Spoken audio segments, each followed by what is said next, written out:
Hi, my name is David Arnold, and in this project I explored anomaly detection for intrusion detection systems using both supervised and unsupervised machine learning models.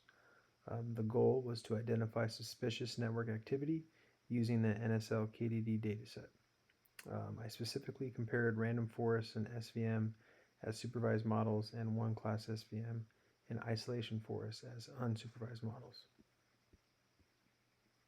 So I started by loading and pre-processing the dataset.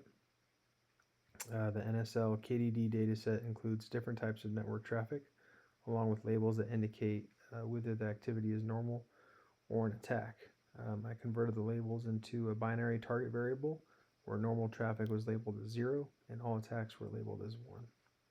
I performed some feature engineering, such as creating new variables like total bytes and byte ratios to better capture the traffic behavior. Since the dataset includes categorical variables like protocol type and service, I applied one-hot encoding so the models could process them. I also standardized the numeric features, which is especially important for models like SVM that are sensitive to feature scale.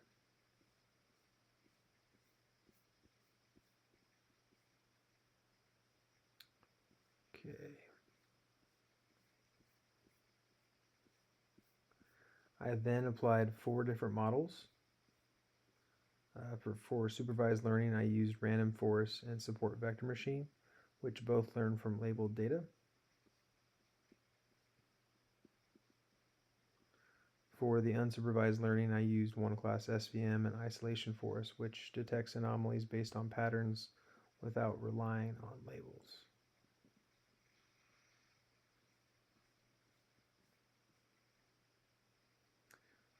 For the unsupervised models, I trained them only on normal data so they could learn what typical behavior looks like and then flag anything unusual as an anomaly.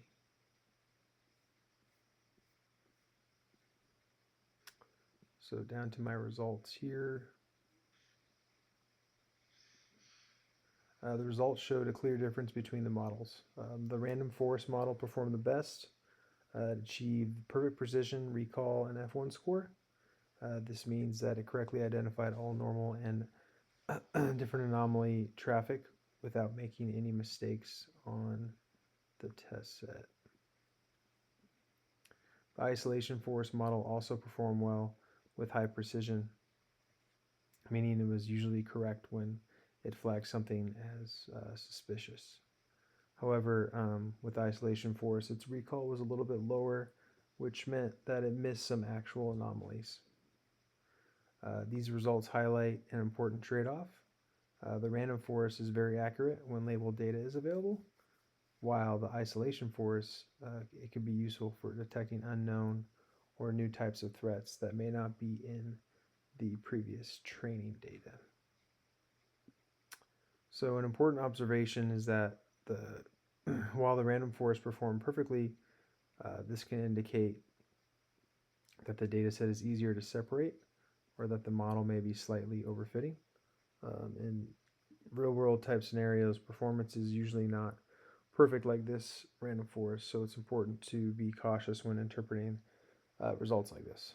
Overall, the supervised models like random forests are effective for known threats, while the unsupervised models, they bring value because they can detect unusual patterns that may represent new attacks. So using both of these together creates a more complete detection system.